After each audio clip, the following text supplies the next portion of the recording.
അങ്ങനെ അങ്ങ് പോണം. ഒരു ട്രിപ്പിങ്ങനെ ഞാൻ എൻ്റെ കല്യാണ ബ്ലൗസ് സാരി ഞാൻ ഇത് മറ്റേ ഫോട്ടോയിൽ കണ്ടാ സെലക്ട് ചെയ്ത്. അതിന്റെ ഒരു ടെൻഷനും പേടിയും കാരണം ഒന്നും കാണാൻ പറ്റുന്നില്ലായിരുന്നു. ചിന്നുലാണ് വരുന്നുണ്ടോ? ഇല്ല, എനിക്ക് ആ പടേ പുള്ളി സ്ഥിരം കാണുന്നുള്ള പുള്ളി മാത്രം മനസ്സിലായി. എന്നിട്ട് വിശേഷം പിന്നെ കോസ്റ്റ്യൂംസിന്റെ കാര്യങ്ങളൊക്കെ ഇത് സൂര്യജസ്കയാണ്. നേരത്തെ ഞാൻ ഇട്ടിരുന്ന റോസും ഞങ്ങൾ ഇത്തവണ എടുത്തൊരു തീരുമാനമായിരുന്നു. എല്ലാവരും ഒരേപോലത്തെ ഡ്രസ്സാണല്ലോ ഇടുന്നത്. ലൈക്ക് മാച്ചിങ് അല്ല. അപ്പോൾ ഞങ്ങൾ കോൺട്രാസ്റ്റ് ആക്കിയിട്ടാണ്. ഞാൻ നേരത്തെ മറ്റേ പിങ്ക്, പുള്ളിക്കാരി ഗോൾഡ്. ഇത്തവണ നേരെ തിരിച്ചു. എന്നെ ചെയ്തത് സൂര്യജസ്കയാണ്. എന്റേത് ഇവരുടെ വീട്ടിൽ നിന്നുള്ള ഷബിചേട്ടനെ സ്റ്റൈൽ ചെയ്തേക്കും.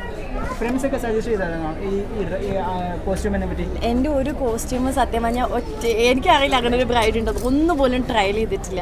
ഞാൻ എൻ്റെ കല്യാണ ബ്ലൗസ് സാരി ഞാൻ ഇത് മറ്റേ ഫോട്ടോയിൽ കണ്ടാ സെലക്ട് ചെയ്ത്. കുറച്ച് തിരക്കുമായി, പിന്നെ എല്ലാം അങ്ങനെയാണ്. അതുകൊണ്ട് ഒരു സജഷനും സത്യം പറഞ്ഞാൽ ആരോട് ചോദിച്ചിട്ടില്ല.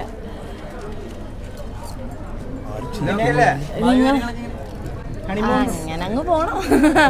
ഒരു ട്രിപ്പ് ഇങ്ങനെ പ്ലാൻ ചെയ്യുന്നുണ്ട്. എല്ലാം ശരിയായി വരുവാണെങ്കിൽ